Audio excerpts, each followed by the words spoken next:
I'm about to say you work in a business school. I do work in a business school, yeah. Sorry, you went to No, I didn't work. Charlotte works in the business school, and she is going to talk to us about using Twitter and Del.ici.ious. Can we clap after the talk? Sorry, I want Thank you, that's very nice. I will love you. I'm just going to sign into Twitter here because I'm going to try and do a little bit of a live demonstration as we go. Incidentally, who's John Hickman? Hello. Hello. John Hickman and I are colleagues, but we've never actually met in the flesh. How you doing? All right. And, I'm just tweeting you, actually. My Twitter buddy. And I'll come back to that in just a second. Right. And I'm also a bit of a fraud because I will talk to you about Del.ici.ious, but I don't actually use it that much. And a very good colleague of mine called Kelly Smith, who works at Huddersfield, was hoping to join us today and tell you all about Del.ici.ious. But she's actually she may be on Twitter in a minute when we have a look. So, does anyone? How many of you already use Twitter? Okay, that's a lot more of you than my students. My students, like Ruth, will use Facebook, but they're beginning to migrate to Twitter a bit. So just for those of you who don't know what it is, you will probably hear a little bit about it if you watch the Jonathan Ross show tonight, because Jonathan Ross and Stephen Fry were tweeting, they were sending messages to Twitter while they were recording the show yesterday. And I know that because I followed them in Twitter. So Twitter is what's referred to as a microblogging service. Basically, all you're doing when you're using Twitter is you're sort of sending a message responding to the question, what are you doing? And you have a whole bunch of people that follow you, if you're lucky, and you follow a bunch of people, and you respond to each other's what are you doing right now messages. And it can all seem a lot of it can be very banal, you know, what am I doing? I'm having a cheese sandwich, and but sometimes what you're doing can be, I'm writing a report. Earlier this week, I saw an abstract, a call for papers going around, and I suddenly said, what I'm doing is I'm seeking authors to co-author this paper. And John Hickman, who I've never met before, is co-author on that paper, and I found him via Twitter, even though we do work in the same institution, as well as a bunch of other colleagues from around the country. So within your 140 characters, a bit like sending a text message, and you can do it by phone, you can also obviously include a URL, a web address. So you can link to other stuff. It's not as narrow as just that 140 characters. What happens is you end up having this sort of conversation. And if you use Facebook, it's a bit like the status you have in Facebook. Does everyone use Facebook? It's a bit like that, but it's just the status, nothing else. None of the photos, none of the this, none of the that. Yeah, okay. Just in terms of my own teaching, how do I use Twitter? I teach in business school, don't teach English, teach interactive marketing and entrepreneurship. And when I'm teaching interactive marketing, obviously I've got all my students sat at computers, and just to verify, when I do walk down at the end of the class, and then I walk back up again, I see Facebook being minimised, like a domino effect up the classroom. But you know, it's really important for them to have a good sense of what stuff is out there and how the companies that they eventually will be representing as marketing people are using and engaging their markets, you know, using these sort of technologies. So a lot of my teaching is just about introducing my students to Twitter, to Facebook, and thinking about it from a marketing perspective. When I'm teaching the entrepreneurship bit, though, it's a bit different, because a lot of the people who I follow run small businesses. And the reason for that is because I used to run a small business, and I used to have a nice office down at the Custard Factory, and I'm still very much part of those networks. And so I would say probably about, I don't know, I need to, actually John and I need to do this as part of our paper. We need to do a little analysis of who we actually follow. But I would say something like 50-60% of the people I follow are small micro businesses, people who run businesses in the city. For me, if I've got Twitter going on, and my students then start engaging with my networks, they have direct access to those potential entrepreneurial role models, and they can ask them a bunch of questions and about, you know, how they experience being a small business. So I'm going to just what's my next slide? It's just some of the stuff that's beginning to emerge in terms of research around this stuff. The ideas of kind of ambient intimacy, that you have this kind of these relationships kind of going on all the time. with a bunch of people you don't actually know that well. Collaboration from a teaching perspective is fantastic. You can kind of source all your other academics from around the country, keep in touch with each other. Lots of networking, and the benefit for me is that direct industry into the classroom. And I'll just to give you a sort of a sense then of hopefully the people I follow will play. So this is my Twitter feed. That's Kelly, by the way. She's a woman who should be here from Huddersfield.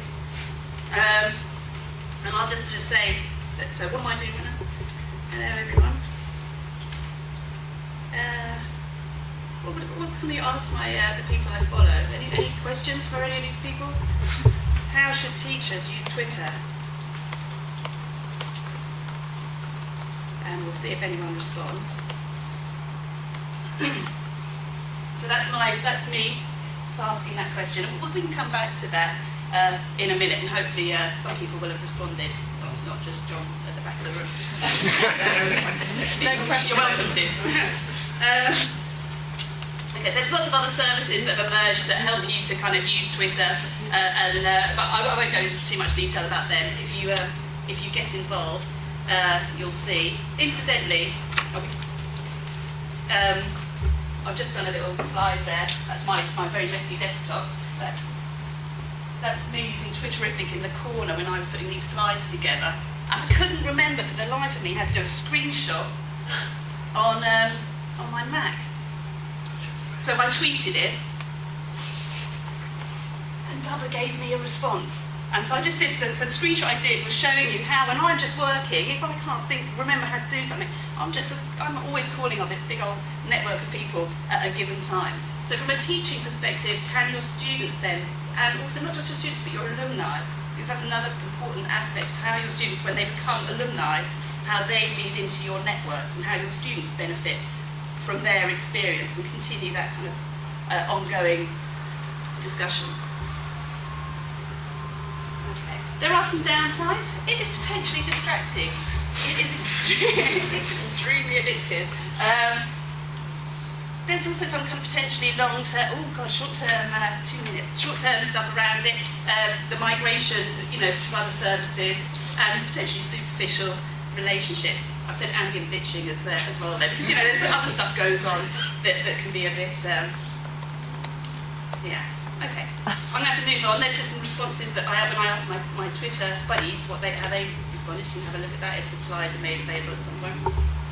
The other thing I was meant to talk about was Del.ici.ious, which is social bookmarking. So very quickly I'll talk about this. The idea of Del.ici.ious is, when you bookmark a page, when you're just using the web, the social bookmarking thing is that you bookmark a page, but it goes into a web page, and you can make those bookmarks available to anyone. So you end up building up a resource. And when you bookmark something, you tag it, so you give it a bunch of words which will describe it, and then you can sort all those bookmarks via those tags. So for example, I have tags I use like social networking or entrepreneurship, and I can make that all available to my students.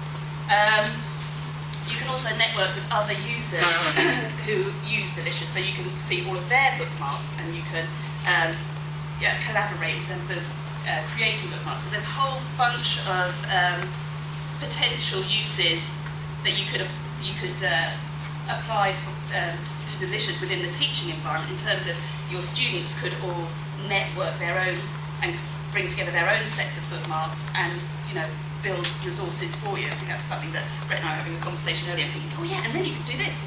And as soon as you start using all of these things, then the new applications of them kind of emerge as you go along. And I've just, again, a couple of quotes from because what I did was I asked my Twitter buddies how they use Del.ici.ious. The other thing is, because people all the time when they're using Twitter, I've done something.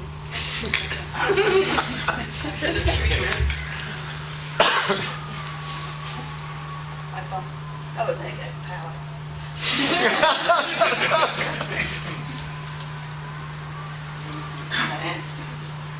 I've broken it. Oh, come back. Anyway, that's a shame. We won't be able to get to see what the Twitter response was. That was my last slide, actually, incidentally, but you couldn't see there. But hopefully what we can do actually is come back to, if we manage to get the projector working again, we can come back to Twitter, because I just wanted to show you whether or not people responded in that time and how you can have that as a sort of live thing going on in the background.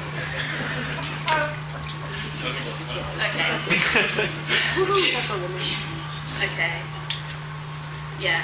A quick thing about John, a colleague over there, was asking me whether or not you're duplicating effort when you're using Del.ici.ious. In terms of what you do with your VLE, and I was sort of saying, well, in a way, what you're doing is you're building a resource that you can feed into what's happening in your Moodle or whatever it is that you use. You can always link to your Del.ici.ious feed. And I'll just quickly show you. There, for example, is these are all some of my recent bookmarks. And you can see here's the tags. I've got marketing, Twitter, social networking. Those are things related to the teaching that I do, and I can look at them like that. And if there's 1 second, I'll just see if anyone did respond to our... They did, yeah. You made sure they did you? Oh, wow. There we go. So, there we go. Kelly has responded. I just keep track of thought leaders, share ideas of other teachers, give out info at events. Anyway, there's a bunch of responses there from people. And if you start following me on Twitter, you can get to see that stuff.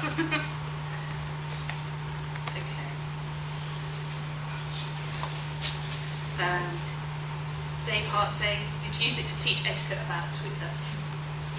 Okay, thanks. What's the poetry one? There's a poetry. Yeah, there's a poetry one. 150 word poem. Keep going. Yeah. Okay, been wondering about writing 140 character poems a la Stephen Fry. Stephen Fry is a heavy user of Twitter, and he had a recent competition where he set a whole bunch of rules which people had to respond to in order to win the competition, and I think it was something like you had to write in 140 characters. Was it a story or a poem? And it had to have at least 50 L's in. So that would be maybe a good exercise for your English students.